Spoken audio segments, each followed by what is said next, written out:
Mga kapuso, bukas na pong simula May 1 ng pansamantalang pagsasara sa loob ng 6 na buwan ng southbound lane ng EDSA Kamuning Flyover. Para po yan sa retrofitting o yung pagpapatibay ng DPWH sa nasabing flyover. Nakaraang linggo lamang po nakita natin ito Ayon sa MMDA, kailangan ng kumpunihin.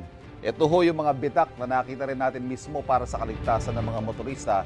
Isasara muna yan para i-retrofit, patibayin ulit. May dalawang phases po ang proyekto kaya pwede pang dumaan ang mga bus sa ibabaw ng flyover. Baka daan din ang mga motorista sa kalye sa ilalim ng flyover, yun nga lang, asahan ang pagbigat ng daloy ng trapiko. Ayan, may ilang alternatibong ruta po para sa mga motoristang galing sa EDSA o Quezon Avenue. Ayan, pwedeng kumanan sa Panay Avenue, kaliwa sa Sergeant Esguerra, at kaliwa Patimog Avenue at kanan sa EDSA Service Row. Ito, alternatibo pa. Pwede rin kumanan pa Mother Ignacia, kaliwa sa Sergeant Esguerra. Ayan, yan yung mga alternatibo pwede ninyong daanan. Pwede rin kumanan sa Panay o Mother Ignacia Avenue tapos kaliwa sa Sergeant Esguerra Avenue at diretso sa GMA Network Drive. Ayan. Pwede rin kumanan sa Eugenio Lopez Jr. Drive bago kumaliwa sa Sergeant Esguerra Avenue. Pwede rin kumanan ang mga galing ng EDSA o Quezon Avenue southbound sa Scout Borromeo Street.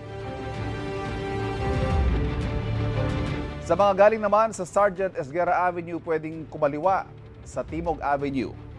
Ayan po, ang mga alternatibong pwede ninyong daanan. Mula sa Eugenio Lopez Jr. Drive o Scout Borromeo Street, kumaliwa sa Samar Avenue, tapos kaliwa ulit sa Timog Avenue. Sa mga galing naman sa Kamuning Road, pwedeng dumaan sa EDSA Service Road. Yan, yung sa ilalim. Sa mga dumara naman sa GMA Network Drive, ayan, pwedeng kumaliwa sa Kamuning Road.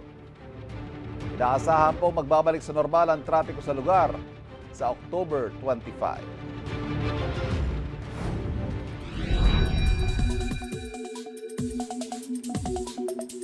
Mga kapuso, nakataas po ngayon ang rainfall advisory sa ilang bahagi ng Mindanao.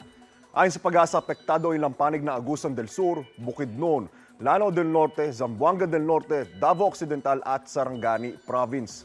Asahan po ang malalakas na ulan sa mga nasabing lugar. Tatagal ang nasabing rainfall advisory hanggang alas 7 ngayong umaga.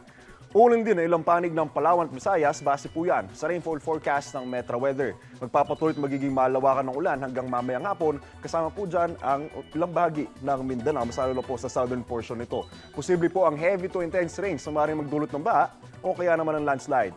Ulan din ang ilang panig ng Luzon at ng Visayas. At dito naman po sa Metro Manila ay mababa po ang tsansa ng pag-uulan. Ayon sa Pag-asa, apektado ng easterly sa malaking bahagi ng bansa habang ITCZ o Intertropical Convergence Zone ang umiiral pa rin sa southern part ng Mindanao. Ingat po tayo, mga kapuso. Ako po si Anzo Pertiara. Know the weather before you go. Para Mark Safe lagi, mga kapuso.